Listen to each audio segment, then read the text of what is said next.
Before we start, though, I just want to give you a quick quote by our fearless leader, Donald Trump. Donald Trump. This is You going to need be a fun, little dude. trouble. You're having some help there. This is going to be fun. Here's a little quote by Donald Trump before we get started here, Cory. Yes. We are working on treatments for this. You know, it's bad, this virus. Terrible. But the team is amazing, fantastic, and the vice president, and it's bad. But we will make it through this war.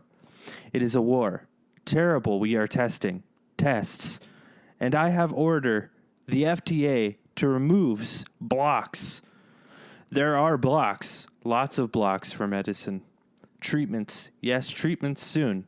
Very soon. I just wanted to share that little quote from our fearless leader before we got started.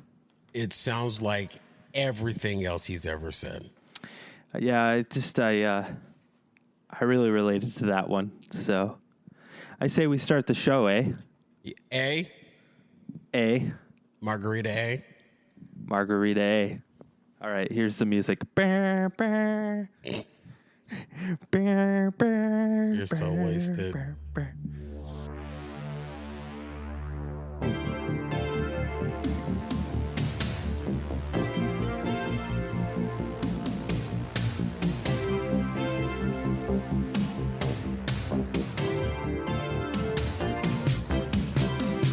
What is up, boyos? I am Jake, and that is Cory. What is up, Cory? What is up, Jake? Margarita Jake. Yeah, I mean, we're all in quarantine, so I may be a little topsy-turvy right now. Trying to keep myself occupied with hella margaritas.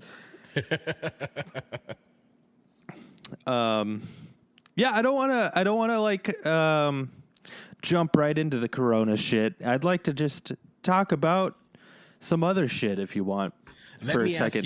Let me ask you this, Jake. What the hell else is there to talk about?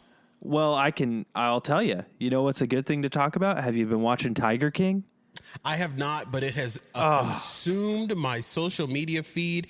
I think I'm going to have to dive in. And believe it or not, me and my 19-year-old son, AJ, were talking about this just the other day about us reactivating our family Netflix account because I let Netflix go about a year ago. Dude, you have to watch this. It is utterly insane.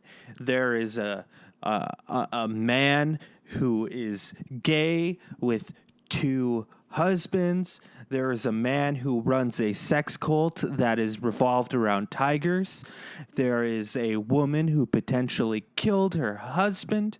In one of the first episodes, you find out one of them got their arm bitten off. It is just so good. It is one of my favorite shows of all time. I'm trying to find what Meghan McCain put up on her Instagram where it kind of explained the whole thing that's been going on with this new thing. Okay, here it is. It says Tiger King has everything.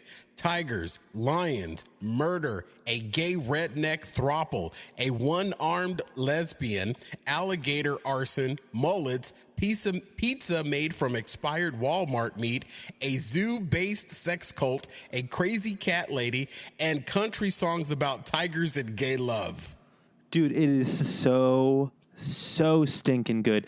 Did you ever see the documentary by Werner Herzog? I'm sorry, the what? The The documentary by Werner Herzog. It is, you know, Werner Herzog. He talks something like this. Okay. You know, Werner Herzog. He made a documentary called Grizzly Man. Have you ever seen that documentary? It sounds familiar. I can't say that I have, though. So Grizzly Man is a documentary by Werner Herzog. And Werner Herzog talks a lot like this. Werner Herzog made a documentary about this guy who loves to hang out with grizzly bears, and at the end of it, he ends up getting eaten by the grizzly bears. I mean, that just ends up happening at the end. Oh my. To no one's surprise. But the thing about Grizzly Man is when you watch it, it's actually kind of hilarious. Mm-hmm. And it's just the way that Werner Herzog ended up like shooting it and filming it and editing it. It's just such a funny scenario, and he edited it in a way that just made it so much funnier. Tiger King is very much the same thing, where it is just the most hilarious bullshit I've ever seen in my life. And every episode, it just gets crazier and crazier. The first episode ends and you're just like, oh, these are some crazy big cat people. And then the second episode comes and you're like, oh, there's like a sex cult. And maybe this woman killed her husband. And then it's like, oh, this guy maybe blew up a barn just because. Oh, this guy put out a hit out on a woman.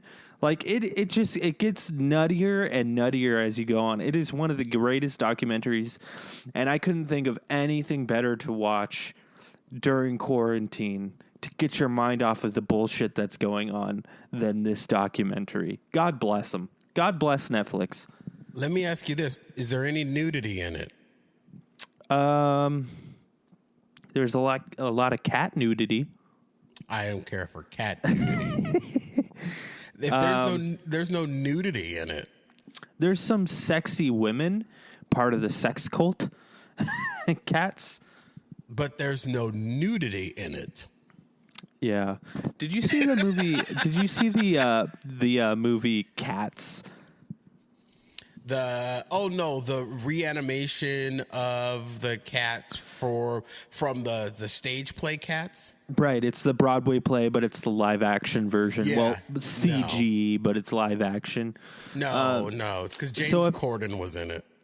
Oh, you don't like James Corden? I'm not a fan of James Corden, and I love what's her name, the big singing black girl.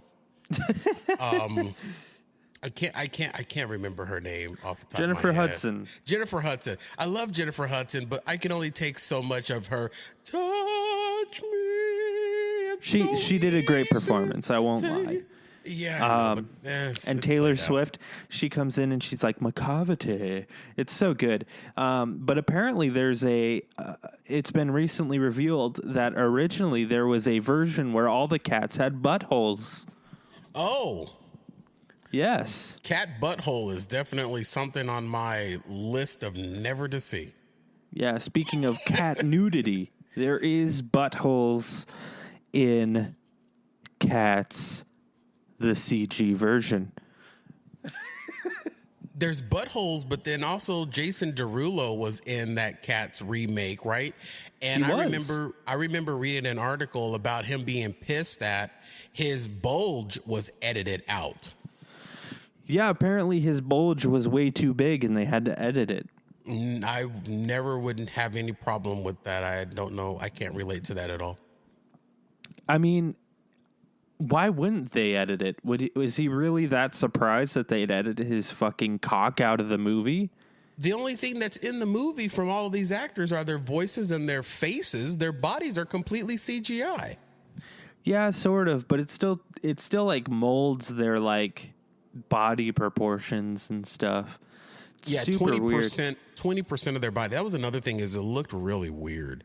It was like the first version weird. it looked like the first version of Sonic the Hedgehog until they decided to fix him and make Sonic look real. It seems like they left the first adaptation of Cats and they sent that to production. It just doesn't look real to me. Yeah, it's so it came out the same weekend as Star Wars. And I went and saw Star Wars, and then the next day I saw Cats because I had to see that movie. There's no way I could not see Cats, dude. Right. I told myself that I was going to go see it, and then I wanted to go see it with some of my students down at the college, and we just never got around to it. And now in the current climate, you're like, man, I wish I saw more movies before this all started. Shit. No, not really, because all of the movies are now online. Everything's online. I think by the end of this weekend, I will have Amazon Video, Netflix, Disney Plus, BET Plus, and Hulu. We will have all of those streaming services by the end of this weekend. Why? Because I have a 19-year-old kid at home that is starting to go stir crazy because he has nothing. Why do you need to all watch. of them, though? Because there's certain things that are on each one of those platforms that he wants to see, and you can't get them unless you have those platforms. Now, the company that would make the most money right now is the company that would strike a deal amongst all of those streaming services to package up one access. Like you have, like when you buy an Adobe Creative Suite, you get Lightroom and Photoshop and Premiere Pro. Why can't they have one company develop a way where you can get all of those streaming services in one package and access to all of them and pay one fee? Let me tell you, that is my biggest fear, because guess what that is? You know what that is, Cory? What is it, Jake? That's packaged cable. That's what that is. That's very true. And it's like, you know what I love doing with my my subscriptions? I'll get a month of HBO, and I'll be like, okay, I'm going to watch everything I want to watch on HBO. I'll spend a month watching everything I want to watch on HBO, and then I'll cancel the subscription, and then I'll go over to Hulu. I'll watch everything I want to watch on Hulu, and then I'll cancel the subscription, and then I'll go over to Showtime. I'll watch everything I want to watch on Showtime. I'll cancel my subscription. I'll go over to Disney Plus. I'll watch everything I want to watch. You catch my drift. I'm starting to sense a pattern here. And you know what? You might be onto something. I think that's what I should probably do. And I'll discuss this with my 19-year-old. We'll have a month for Netflix, a month for Hulu, a month for what other service we don't currently, Disney Plus, and then we'll jump out of this. And The here's the funny thing. WWE Network. Here's the funny thing. Most of these streaming services right now, because of the environment we're in, they're all offering 30 days free. Hell So it yeah. I won't mean, cost most me of them shit at offer the end of the 30 days day. free anyway. But Right. I will say the best subscription service right now, Is let me tell you, please tell me. a drum roll please, the best get- subscription service Yes. right now is Pornhub. Because it's free premium. Free premium for a month. You don't have to enter in your credit card information. They're just giving out premium left and right. And I've never watched more porn in my life. Here's where I've dove into, and I know that all of this free stuff is out there, but I've literally dropped almost $100 on OnlyFans subscriptions. That's fantastic. The Can reason why you give some just- shout outs or what? No, I just love that I like that amateur stuff. I really do. Did And you, when I do utilize those other streaming services like the hub of the porn or the video of the X, it's always the amateur stuff. I don't like the studio production stuff. You know who'd probably have an OnlyFans right now? Who? Fucking Joe Exotic from The Tiger King. Dude, if this guy wasn't in prison right now, and spoilers, he's in prison. Joe Exotic is the Tiger King, and this dude would definitely have an OnlyFans where he's just jerking off in front of big cats or something. That would totally be his bag. There is when you go to Twitter, it's just swarming with people launching their OnlyFans account, and one celebrity that everybody is trying to get to start an OnlyFans account is Lil Nas X. Everybody wants Lil Nas X to start an OnlyFans account. What would he post on there? Everything else that everybody on OnlyFans is posting. Dildo actions and jerk off videos. This man does not need any money at all. This No, guy he was on the doesn't. #1 charting for like most of the year last year. People just want to see him naked, and I can't say that I'm not in that line. Horses in the back. Blah, blah, blah. You know what's so funny? When that song first came out and blew up, you know who I thought was singing that? Who? Kane Brown. Who's Kane Brown? Kane Brown is another country singer. You don't know who Kane Brown is? I don't listen to country, dude. I totally thought that was Kane Brown that was singing that song. Let me see if I can pull up a image of Kane Brown to show you. Yeah, please so do. You can see him. You know the controversy that happened with that song? Would you consider that song a country song? No. No? What would you consider it? I would consider that song a R&B song. Would you? I would put it in the classification of R&B. I wouldn't necessarily put it in the country because it doesn't even have one guitar in it. Is guitar a signifier of country music? For most of the songs that are on the country charts, yeah. But it was a perfect gameplay for him to get noticed. It was perfectly executed. He went after a chart that typically would never allow someone like him to be on the charts. And then when he got turned away, that was the thing. That was the thing with that was that they didn't put him on the country charts, even though I think they very well should have, because that was definitely a country song. Right. I have no idea who that is. Cory is currently showing me a picture of, what's his name? Kane Brown. Kane Brown. I don't know who that man is. You've never seen him before? You keep putting it closer to the camera, and I still don't know who it is. Yeah. Yeah. He's a country singer. He looks like a hip hop artist, but he's a country singer. I should point this out. Me and Cory are still currently in different rooms, still recording separately, and I think I broke my fucking recording. Hold on. So you have no clue who Kane Brown... I thought Kane Brown was the person that was singing Old Town Road when it first came out. And then when I was introduced to the little niglet, Lil Nas X, and I was like, okay, who is this? You know? And then so it was so dynamic at how this happened in the music industry, where we had Lil Nas X, who's this little itty bitty little twink of a niglet, and then out in the corner, we got the biggest government mule bitch possible in that other, God damn it, I always forget her name. What's that big black girl's name? Jennifer Hudson. No, not Jennifer Hudson. The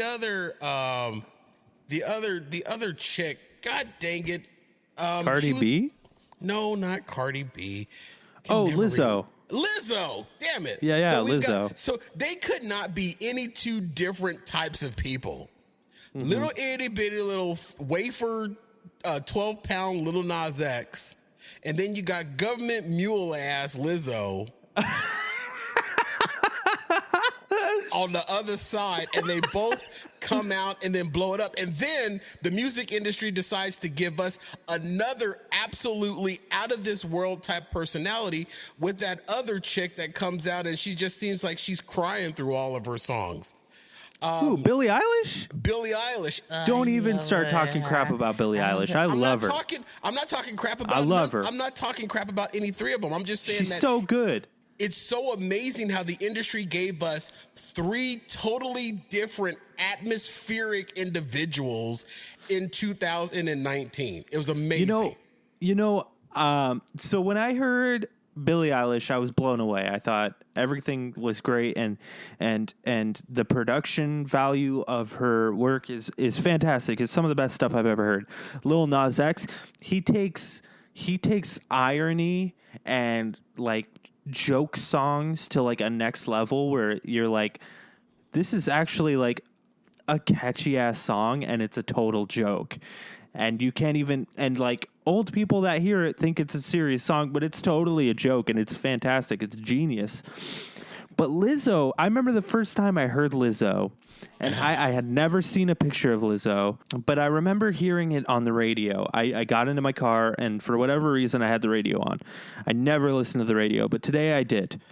And I turned on the radio, and I'm like, oh, so this is what people are listening to, huh? Like, I had that same visceral reaction. Like, it's just... Da, da, da, da, da, da, da. Like, she's just talking, and like, I don't know. It's the worst thing I've ever. I don't like it at all, man. If you like it, more power to you. But like, I think it's fucking terrible. Jesus Christ. If you listen to FM broadcast radio for about 45 minutes, you've heard everything. Yeah. Because it's the same repeat of songs, 45 minutes over and over and over. When I heard Lizzo for the first time, I thought it was a joke. I thought it was like a radio DJ making a joke about how shitty music is. So but it wasn't. It's just Lizzo being fucking terrible for real. You thought it was a parody tape of some sort? I thought it was a parody of some artist I'd never heard, but in fact, it was just some artist I'd never heard. Now, you're closer to the music industry than I am. Considering Lil Nas X, Lizzo, and Billie Eilish, do you think they have staying power? Do you think that they will be a Dionne Warwick, a trendsetter, a bridge maker? Do you think they will be around 10, 15, 20 years from now? I think as long as Billie Eilish doesn't go down, because she's so young, you know, she literally like just turned 18. As long as she doesn't go down some like dark and sinister path leading to, you know, drugs or whatever, I think she could be around for a long time. I really feel like if you go and listen to the radio right now, you already feel her influence. A lot of people are doing the more subdued music. A lot of people are doing the more indie-fied thing. Her and her brother are really encouraging people that like, hey, you can record in your bedroom. And now even the big artists are like, yes, I'm just going to record in my bedroom. I really feel like Billie Eilish is a trendsetter. And I feel like her next album, whenever that may be, and I'm assuming it'll be this year, will be huge. Michael Jackson level huge. Michael Jackson had a 50-year career. Do you think that Billie Eilish and Lizzo and Lil Nas X will have that longevity of superstardom? I think Lizzo will always have a diehard fan base, no matter what. I feel like she will always have a diehard fan base that will always love her, and she will always be around. I feel like Lil Nas X, on the other hand, is maybe a bit more of a one-hit wonder, sort of flash in the pan sort of thing, where I think Billie Eilish is actually a cultural phenomena. I disagree with you on 2 out of 3 of your assumptions. I think they're all flash in the pants. I think all 4 of them or all 3 of them will be flash Billie in the pants. Eilish just did the song for James Bond, my dude. I understand that because she's hot. I believe that I don't think that we're going to be talking about none of those What other song does Lizzo have besides the na na na na na na na na na, or however it goes? and what song does Lil Nas X have besides the song with Billy Ray Cyrus and that Panini song? Billie Eilish has like about 5 huge hits that you'll hear on the radio just off her first album. That is massive, dude. I would give you that it's massive, and she is doing the James Bond theme. That's huge. You won't see that from Lizzo. You won't see that from Lizzo, but Lizzo also has written all of her songs, as well as Lil Nas X has written all of his songs.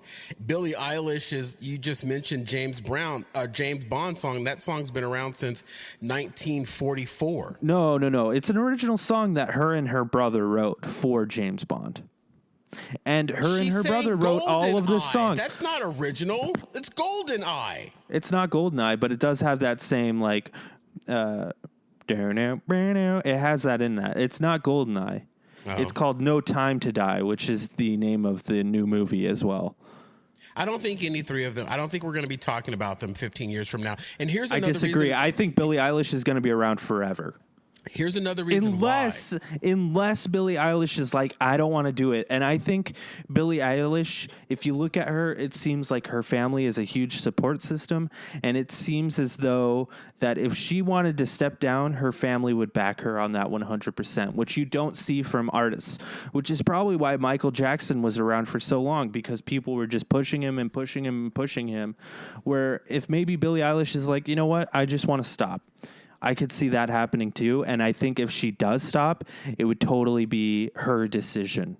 Additional reason why I don't think they'll have staying power, especially when it comes to Lizzo and Lil Nas X, is because they are trending big time in the millennials right now. And what's going to happen is that those millennials are going to age. They're going to get older, and their likes and livelihoods are going to change, which is going to move them out if Lil Nas X and Lizzo don't adapt to the moving market that they currently hold. You do realize millennials are full-grown adults, right?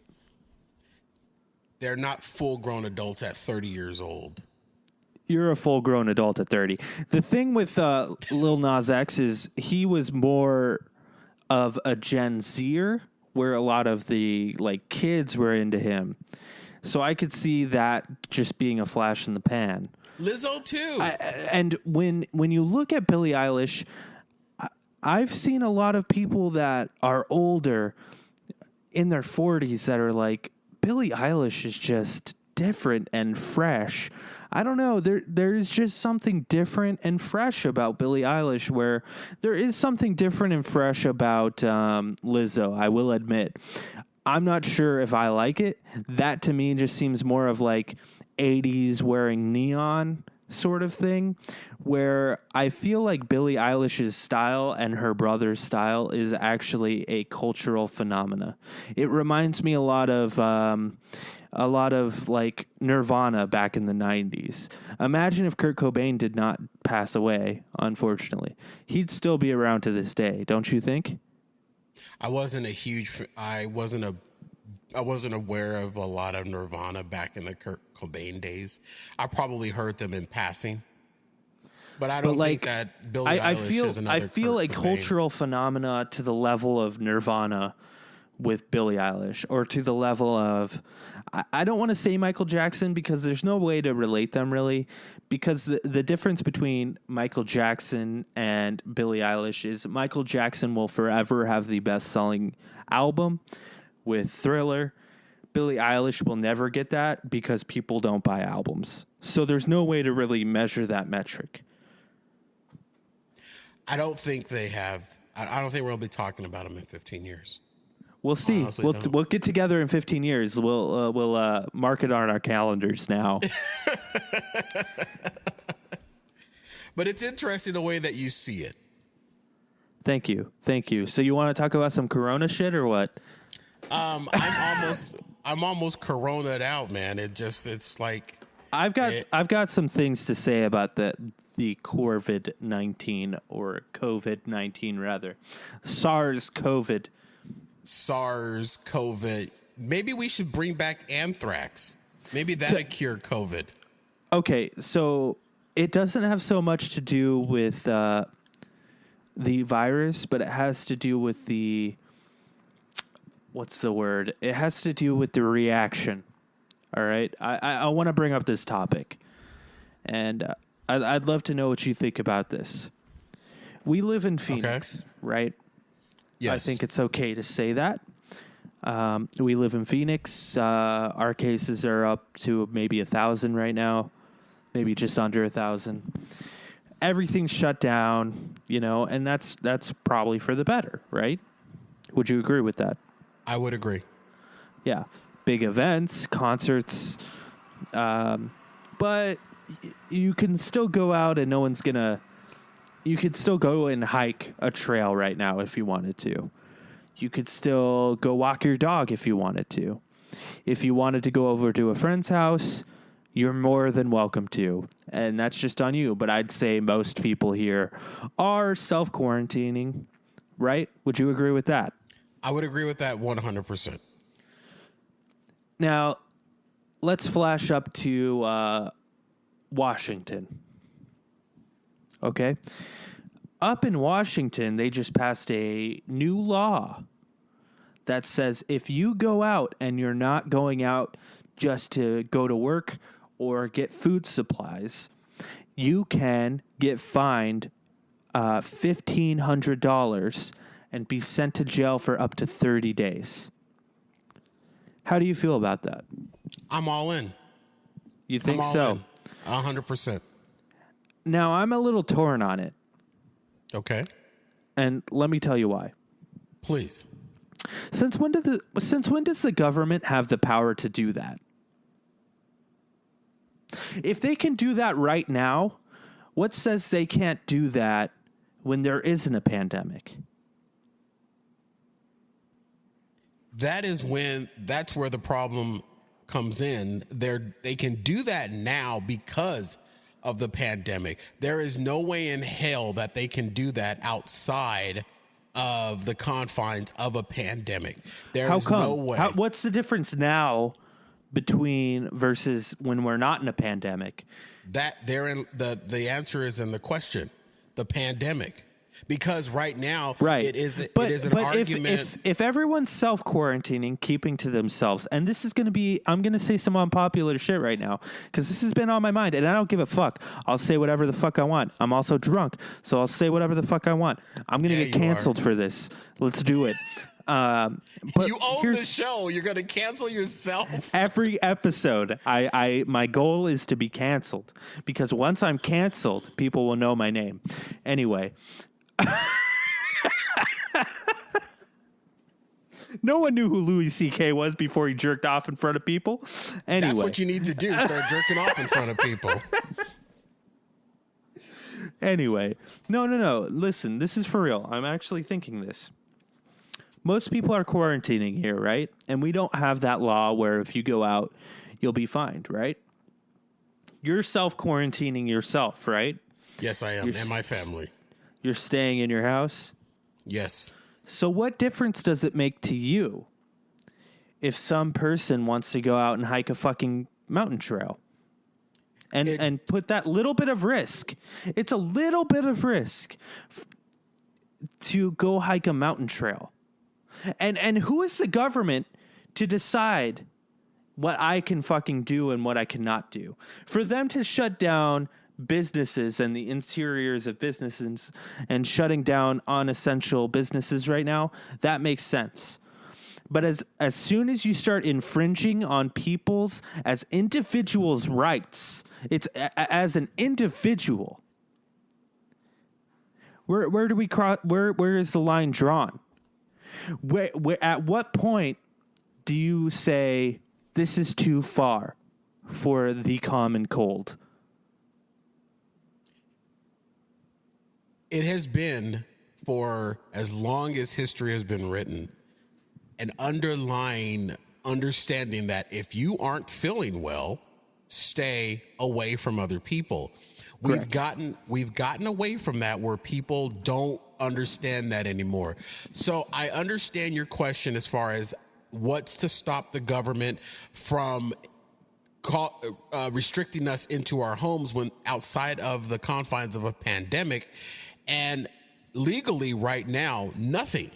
However, I would believe that you would have the biggest rise up in government overhaul ever if you had to have, if the White House or the government administration or any local government decided to invoke a shelter in place act outside of a pandemic, I think that we would have cities being turned upside down, because that undoes everything that America was built on.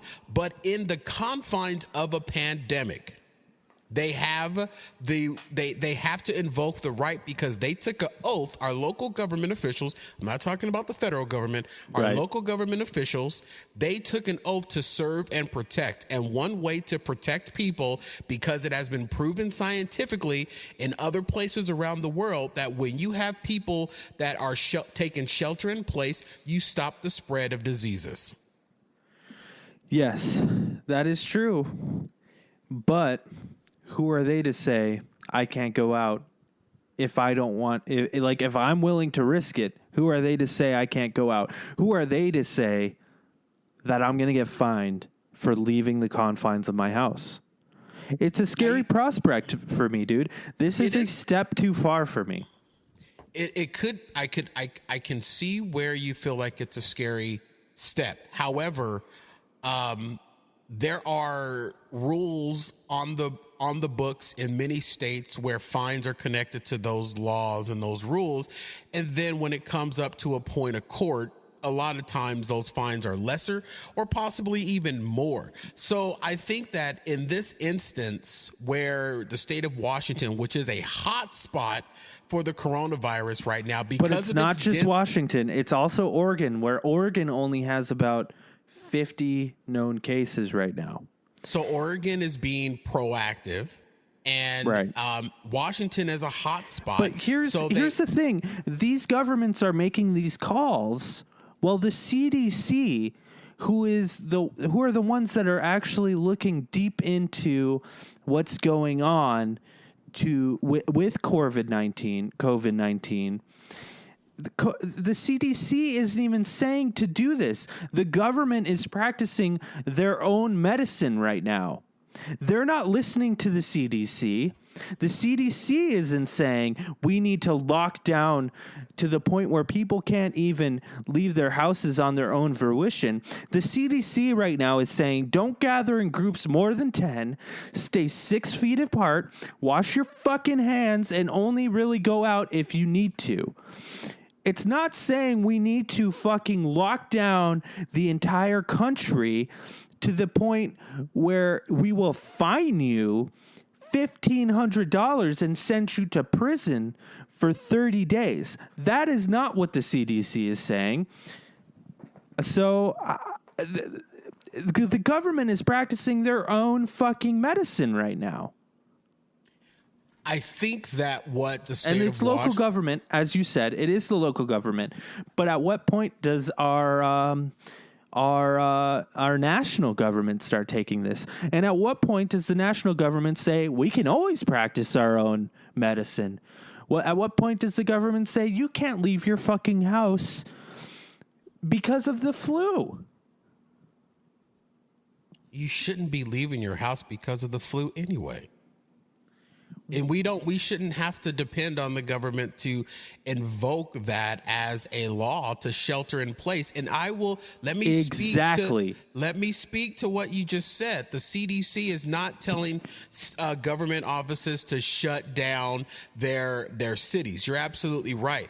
But what the CDC is saying is something that people can't grasp and understand. Therefore, when they have these states that are seeing an abundance of this disease still going up, and their trends are still trending up, these government officials are stepping in with their consultation and trying to take an approach and enact laws enact precautions to get people to stay in their house. And the one way you can get people to hear you and understand you is to put a dollar amount and a threat. Now, I honestly think that given the situation, Washington may just be given an idle threat. I don't think there's going to be many people that are going to get $1,500 fines. I don't think there's going to be many people that are going to end up spending 30 days in jail. I think if anything, if they are picked up by the local police department and they are questioned and they are not out for essential reasons, I think it's going to be a slap on the wrist. I think it's going to probably get 2 or 3 slaps on the wrist. And then when you have this habitual person that they just keep getting picked up, then and only then may the fine be invoked. I think there's going to be a leeway, but if you put the threat of money and jail time out there, more people will adhere to it. It's an open-ended threat. It's literally to the point out there where you need to have a note that says you are allowed to leave your house. Since when does the government have the power to do that? In the confines of a pandemic. You do realize they're not doing anything that they're not making this up. You do realize that this confining and putting a shelter in place precaution on a city or a state, you do realize that has worked before. You do realize that's how we abolished Ebola in Africa. You do realize that Africa invoked a law with fines and threat of jail time during the Ebola breakout. That's what they're working off of, that template. Yeah. I don't know. I don't know if the numbers really equate to that level of measure yet. I think, listen, I think I've been doing nothing but listening.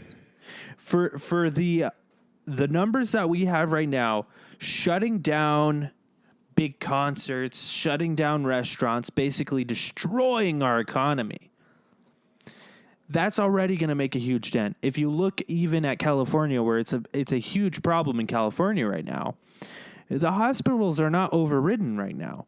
So why is Washington making this thing where we're already taking measures? Since when do they have the fucking authority to tell me to stay in my house? What if I want to go walk my fucking dog? Am I going to walk my fucking dog and get a fucking fine? And obviously, I'm being a bit heightened right now. Clearly. Because who knows? I may be wrong. Do you know when they got that power? Do you know when they got that power? When we elected them, when they were elected. That's when they got the power. That's when America bestowed the power upon the federal government and upon the local government. They have that power. They have to make decisions. I right now sent a tweet out to our Governor Ducey asking him to lock this state down. I think we need a lockdown right now. And the rumor is we will be locked down on Tuesday. I hope so. We need to have a lockdown because the numbers because stupid people don't understand it. I put this on Instagram just an hour before we went live. We're battling two pandemics right now. One is COVID-19 and the other is stupidity. People still don't get the 6 feet distancing. People still don't get getting together in large crowds. They don't understand it. They're not grasping it. So you need to have a government that has the power that we gave them to step in and say, hey, dumbasses, now you have to stay at home by threat of law. Because they're not doing it when we suggested it or we recommended it. Now we have to put in a law. Now, will it ever get to the point where the National Guard is strolling up and down your street and they're going to arrest anybody that's outside? I don't think it'll ever get to that point. But stupid people don't get the fact that right now is the most highly contagious disease we've ever experienced in the history of the world. And you need to stay in your house. Something that you should be happy to do. The comforts of your home. And people can't grasp that. Well, and here's the thing with COVID-19. It's going to spread. And it needs to spread. The real problem is once it gets to the point where it's overwhelming the hospitals, right? That's where the real problem lies, right? And that's where the problem lies. And they're saying if you catch it, you can grow immunity to it. So really the best way to get over this virus is for everyone to get it eventually. So at what point is it like, well, we're locking everyone up and we're really just prolonging this fucking thing for going? Let's let the stupid people catch the disease. Let's let them catch it. right? The people that want to go out right now, fucking go out and catch it. Those should be the ones that catch it right now. And then when we open up again, when we open up our fucking doors, this shit's going to go around again. But hopefully it'll just be to the people, you know, and it won't spread too bad. And we can start getting horde immunity, but like slowly. And that's what we're trying to do. We're trying to flatten the curve, right? And that's what everyone's saying. We're trying to flatten the curve. But we're really just prolonging the process by letting this happen. We've already shut down big concerts like a stadium concert. We've shut down sporting events. We've shut down restaurants. The only people who are going out are people to hike. And you think hiking with 5 people that you know are also quarantining is really a problem? I got in an issue. I got in a little tuffle because there are a little tussle, I should say. There are bands in Phoenix right now that are getting together to record live streamed music together. Bands of 4 or 5 people, right? Do you think these people should not be getting together? If these people are already out of work, they're quarantining themselves, they know that their bandmates are quarantining, what harm does it do that these 5 people are getting together to fucking play music together? And if they catch the COVID, that's 5 people. They're not going to concerts. They're not going to their work. They're not going to restaurants. They're going to meet up with their band members. It's not just do those you 5 understand people, what I'm getting at here? I understand and the fact that the government at. is taking these precautions in Washington just shows that the government is capable of locking us in our houses whenever the fuck they want. It's not just those 5 people in that little get together. It could be 2 out of those 5 people that currently have the coronavirus and not be showing symptoms. And what they've done is that they've just spread it to the other 3 people that were there. And then those 5 people or those 4 people leave that location and they go home to their kids or where they may have 2 or 3 other people in their home.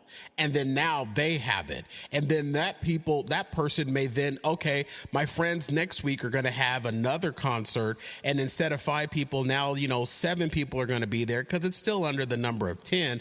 And then now the coronavirus has now been spread into them. And then it'll be 2 weeks before any of them are showing any symptoms. And then before you know it, one of those band members or one of those participants in that concert goes and tries to see grandma, and then they pass it on to grandma, and grandma's 89 years old. And then 48 hours later, she's hawking up along. And then 3 days later, we're putting her in the ground. That's the potential risk. But let me go back to what you said earlier, Jay. You mentioned the fact that if we're sheltering in place and the stupid people want to go out and let the stupid people catch it, and all we're doing is prolonging the fact that other people are going to end up catching this thing anyway. One element that you've alluded away from in your argument is the fact that while everybody is sheltering in place, we're also working on a vaccine. And if everybody was in their homes and sheltering in place and our scientists were making a vaccine, when we do reopen back up and people start to get sick from this thing, we'll have an active vaccine. I guarantee, for one, let me just start with this. I guarantee we won't have a vaccine until at least next year. Second, if you're going to visit grandma right now, you're a fucking idiot. You're an idiot for having a 5-person band meet up to stream online. That's where the stupidity started. Hey, man, if you want to, I think it's somewhat essential to have some music out there right now. Yes, and I think Spotify it's somewhat is essential. taking care of it for you. Spotify is doing it for you. Don't be dumb. I don't know, man. Spotify is doing it for you. You don't. Now, Jake, you're talking to someone that's part of the health industry, the healthcare industry, bro. I'm on the front lines of this every day of my life. You got to take my word for this. Like I told my 19-year-old who's having a hard time understanding this himself, you got to trust me. You got to trust the process, because everything that's happening right now is so foreign to everyone because we have not dealt with something like this in so long. But what people are doing right now is tried and true, tested precautions that has in the past curved pandemics and actually wipe some diseases off the face of this planet. And we need to go over when all this is over and kick China in the fucking teeth for fucking with bats. Yeah, absolutely. China really messed up with that. How much more can that country do to the world? How much more can they do? Listen, I'm not one of those people that's going out to go jam with my band right now. That's not me. Also, I am working still, but that's because my job is actually essential. Your job is essential. My job is actually essential. And if my job wasn't essential, I'd be home. I wouldn't be doing anything. I wouldn't be going out. And I think that's most people. But if you're stupid enough to go out, I think you're asking for it. And you know what? If you catch it, you're going to catch it. People are going to catch this shit. And that's just the sad reality of it is people are going to catch it. And I think, and the numbers are going to go up, but I think we're already taking huge precautions, and to enforce the law, to force people into cages, essentially. That's a scary time, dude. It's scary that they're able to do that. How can you classify your house as a cage? That is the most ludicrous thing. It is not a fucking cage. It's a place that you have built your life around. It's a place that you have added the creature comforts, and the government is telling you to, stay home and relax. Okay, let me break it down to you like this, Jake. I'm going to bring it down with your nice 2-story house, that's great. I live in a house where I have 2 roommates, and that living room isn't mine. I'm in a, let's say, 8x8 room. Mm-hmm. That's my life right now. I'm in this 8x8 room. This is a cage. And guess what, Jake? There are people that are living on the streets. What you have is a Taj Mahal to some people. Let me explain it to you. Absolutely. Give me a second. Let me explain. But are we going to start finding those people too? Are we going to start executing them? Are they going to implement rules that we execute fucking people? We send homeless people to jail because of this shit? I don't know, man. At what point do we say, what the fuck is going on? Since when does the government have the ability to do this shit? When we elected them, and I'm going to go ahead and let you hit bottom from that cliff you just jumped off of. And as soon as you hit bottom, I will. Go ahead. I feel like Alex Jones right now. You do. You are acting like Alex Jones. And when you listen to the playback of this show, I may not post this one. Yeah, you're going to question yourself. I may not post this one. We'll see. We may take a week off this week. That would be really stupid because then it would be a waste of my time. But here is the way that I explained it to my 18-year-old little girl just earlier today, because she was having some problems trying to wrap it around. And this is the way that I painted the picture to her. I told her, I says, when you were a little kid and you were outside riding your bike and having fun, and you fell and you hurt yourself, or you got a scrape on your knee or something of that nature, where did you go? You went home. You went home to be taken care of, to be comforted, to be in a safe place. Right now, the coronavirus is that scrape on your knee, and everybody just needs to go home for a little bit, be comforted, and to be taken care of a little bit. And then eventually you will be able to go right back outside and play once again. That's what it is. Home is where healing and love and comfort is. And what all you got to do is just go home. And I feel that the coronavirus has just moved the earth to going back home. Everyone needs to just be home for a minute. It's temporary. I agree with you to the point where if you get hurt, you go home. And I think most people are listening to that. Most people are staying home. I'm staying home when I can, when I'm not working, obviously. And I think most people should stay home. You shouldn't be stupid. You shouldn't go out, right? That's dumb. Don't go out. I totally agree. But when you get injured, the government isn't there at your doorstep saying you need to stay in your fucking house because you're injured. Right. Your parents are there to tell you to stay in the house when you're injured. Not when you're a full-grown adult. When you're a full-grown adult and you break your leg and you don't go home and you don't try and fix it and you go out and you fucking hurt yourself more, it's not the government's responsibility to take care of that shit. That's on you, friend. No, it is. We elected them to do that and gave them the power to protect and serve. If that's the case, then why do we have so many homeless people? Why, they don't care about homeless people. You and I both know that that's not true. I do know that's true, especially in Washington. Have you ever been to Seattle? It's fucking disgusting. They don't give a shit about those people, dude. To say that that Washington gives a shit about us is crazy. And I may not post this because I'm getting too real over here. Washington, D.C. or Washington State? Washington State.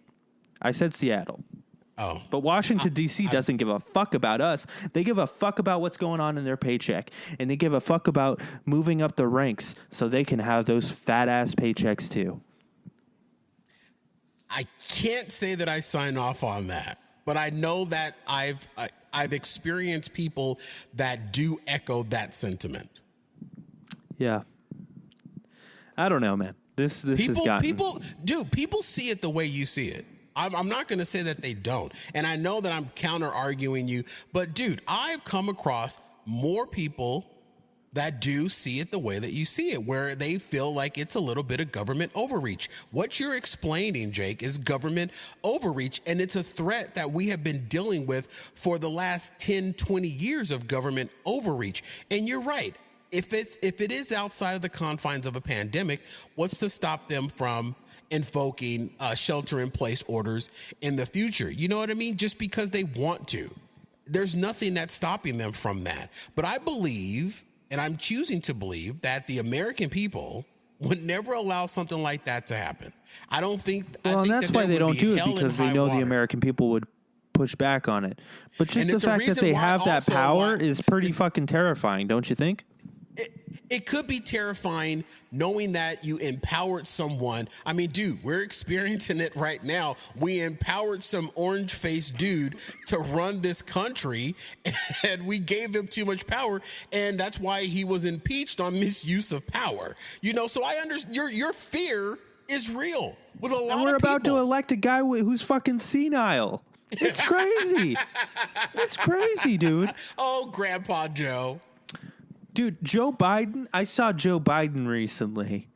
He was reading off of his notes. Oh, no. He couldn't even read off of his notes, dude. Oh, no. He was talking about COVID-19, and he couldn't even finish the notes. If we were in the studio together, I'd play a clip, but we're not, so. If you don't stop calling this thing COVID-19, it's COVID. Why do you keep putting an R in there? You got Kurt because Cobain. Corona.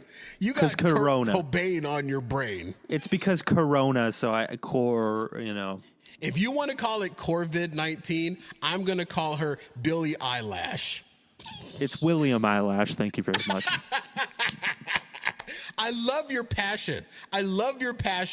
I really do. And what you're feeling and though it is alcohol driven, what you're feeling. Very much so. What you're feeling is something that a lot of people are feeling.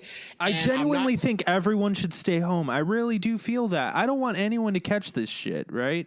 And I don't want to go to the store and catch this shit from some dipshit who went to band practice or whatever. But you know what?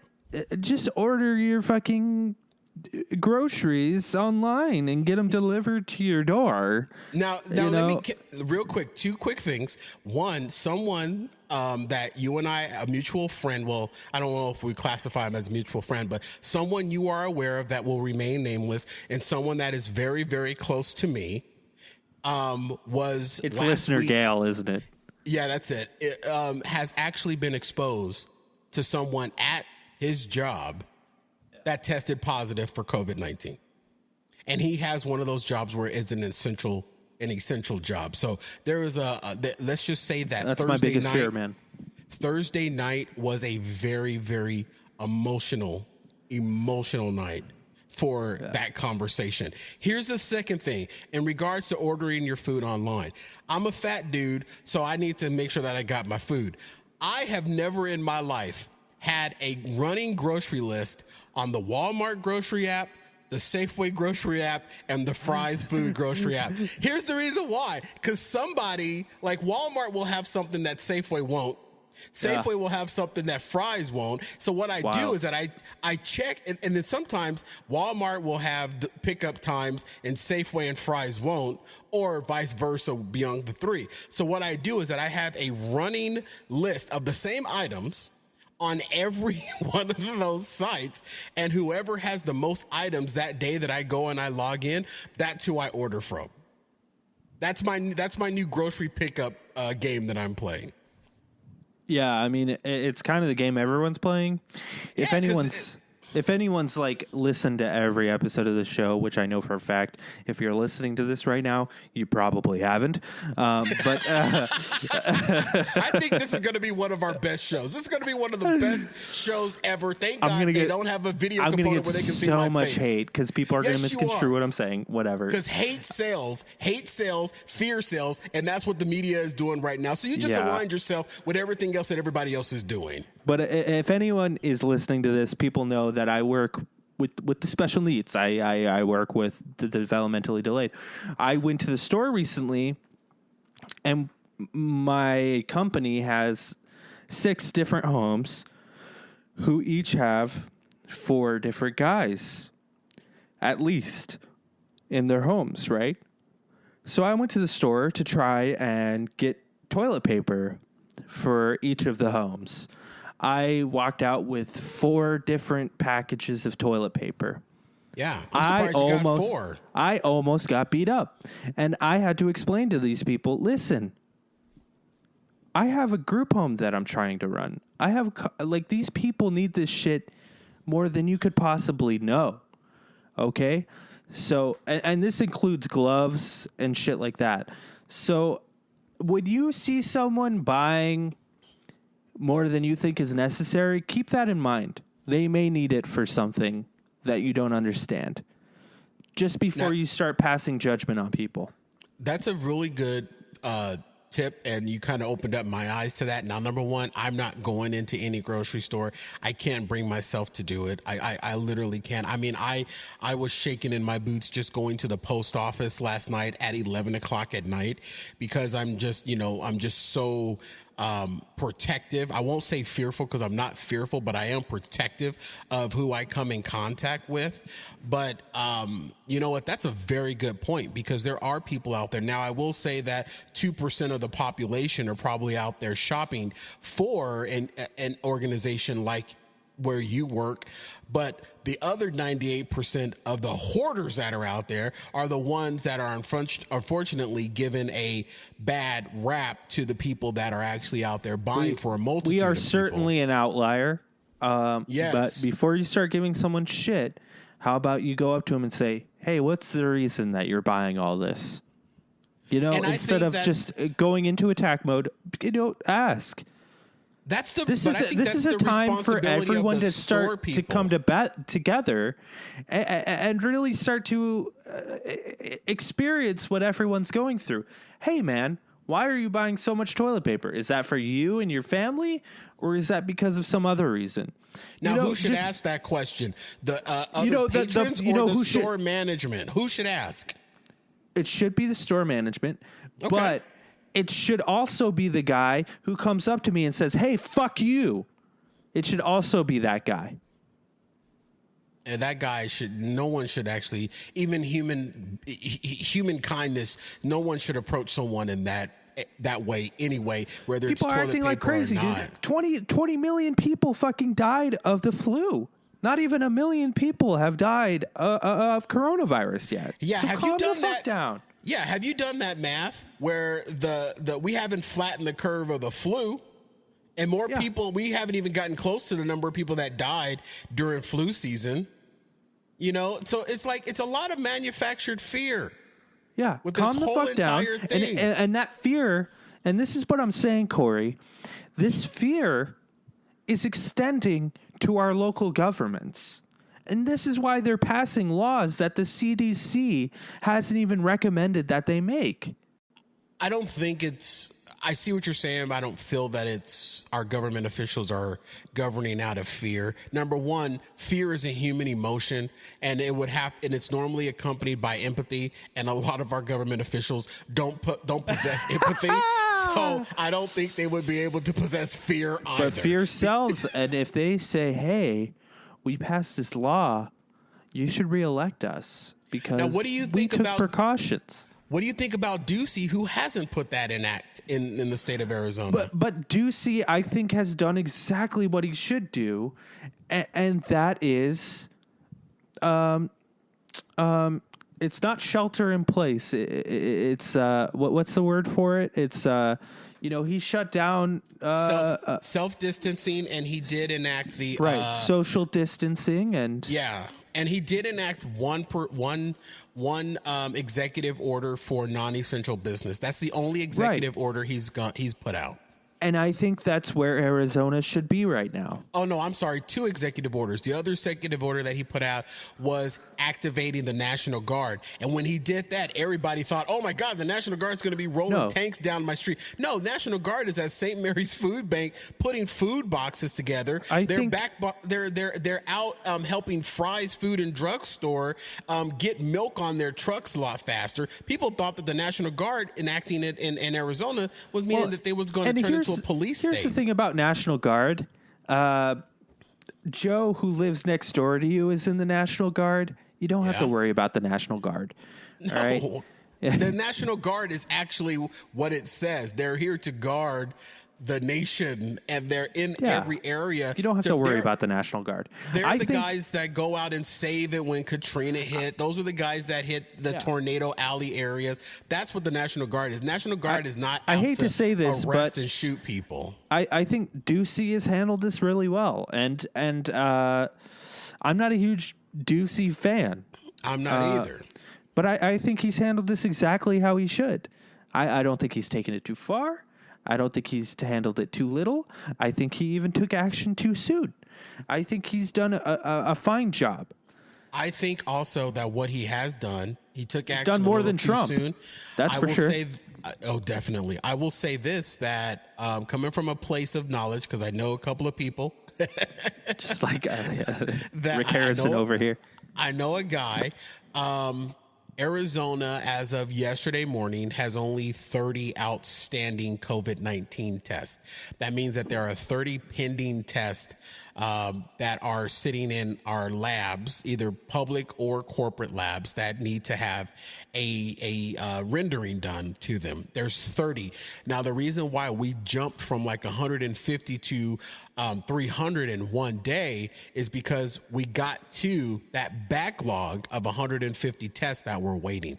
I think what we're going to see within the next week or two, and this may be an ignorant projection, but I think in the next week or two, we're going to see a slight slower trend. We're not going to be on the down, but I honestly feel that we may be close or at the peak of testing because of the big, huge fear at the beginning. Also, because the demand is now being met by the supply. Before, the demand was higher than the supply, the ability to actually perform these tests. Now that is getting closer and closer to meeting the demand. And there, in fact, by just simple sheer business, is when the curve will start to go down, because the demand will be met by, or the supply will be able to meet the demand. The thing is that's still outstanding is the cure and the vaccination. Yep, I agree with you. Well, Cory, I think this podcast is going to be one of 3 things. It's going to be either our most controversial episode. Yeah. Or it's going to be our shortest episode. Or it's going to be our first non-existent episode. And we're sitting at the 110 mark. I think it's a good time to end. I would like to add one last thing. Please. Put a nice little pretty little bow on top of this whole thing. And if you cut this out, I will stop being your friend. Okay. I want to personally put out a thank you to all the doctors, the nurses, to the paramedics, to to the teachers, to the mental health professionals, to the pharmacists, to the frontline admins, to the supermarket staff, and to our scientists, because those are 9 essential industries right now that are at the forefront of this whole thing that's going on. So thank you to anyone that may be hearing this that either is part of one of those organizations, part of one of those groups, or knows someone that's part of one of those groups, because those people are at the front lines. I completely agree. 2 of my cousins are nurses. One of my cousin is a firefighter. I work in group homes, like I said. I also think we need to give a shout out to people who are still working in grocery stores or doing takeout. You know, they're at work knowing very well that they could catch this shit, and they're maybe they're doing it because they want the money, but at the same time, you have to know the risk that is involved with it. So yeah, shout out to those people too, you know? Yeah, mail persons, UPS delivery drivers, Amazon Postmates. delivery drivers, Postmates, DoorDash, all that shit. Like, all God of those bless guys. them. God bless them that are out there. And you know what? I will be taking that little $1,200 stimulus and I will be putting it back into the economy. That's exactly what I'm going to do. Hell yeah, and I'm dude. going to support those organizations because those are what is needed. I'm going to support a lot of the small businesses, especially the restaurants that are taking to social media and telling me what precautions they're doing to protect me and to protect themselves. I'm not going to places that are not telling me that they've taken extra precautions. Hello, McDonald's and KFC. You still doing business as usual while you got Burger King running $1 million ad campaigns saying that we have enacted no contact purchasing. I'm going to frequent those places like Miracle Mile Deli, who is bringing out your food to your car wearing gloves, where when you pay with your credit card, you don't hand it to someone, you put it on a tray and then they handle it with gloves. I have a counter to you. I have a counter to you, because if you go to McDonald's, they're doing the same shit as Burger King, but Burger King is just using it as a marketing campaign to benefit their company. I've been to Burger King. I've seen the no contact that they talk about in the commercials. Now, it may just be at my Burger King, but I've seen it. No, they're doing it, but what I'm saying is McDonald's is doing it. KFC is capitalized. No, and McDonald's, dude. I went to McDonald's the other night. No one's wearing gloves. No one's taking my credit card from me on a tray. No one's doing that. Not at the McDonald's I went to. Huh. Well, it was at the one that I went to. Anyway. Oh, cool. Tell me where that one is off the air. I'll go to that one. It's been an interesting conversation, to say the least. We'll talk next week, and we'll keep it more cordial next week. No, we won't. Not if you've got margaritas coursing through the veins. Yeah, that was a bad idea. I think that you might change your mind. But hey, dude, you know what my saying is? My approach? You record it, you release it. Somebody out there is going to listen. All right. Well, peace out. Subscribe. If you liked the video, give it a thumbs up. If you didn't, give it a thumbs down. And I imagine there will be a lot of those. Anyway, talk to you later. Bye. Peace.